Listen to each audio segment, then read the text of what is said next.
राजारामपुरी पोलिसांनी आज मोरेवाडी इथल्या कंजारभाट वस्तीतील हातभट्टीची दारू तयार करणाऱ्या अड्ड्यांवर कारवाई करत तिघांवर गुन्हा दाखल केलाय।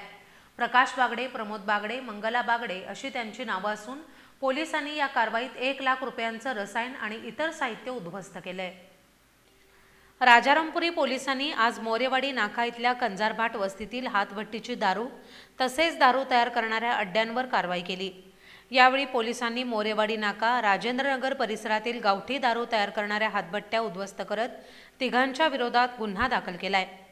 प्रकाश बागडे, प्रमोद बागडे, मंगला बागडे अशी त्या तिघांची नावे असून पोलिसांनी गावठी दारू तयार करण्याचे रसायन, लाकूड, कोळसा आणि इतर साहित्य असा सुमारे 1 लाख रुपयांचं साहित्य उद्ध्वस्त केलंय।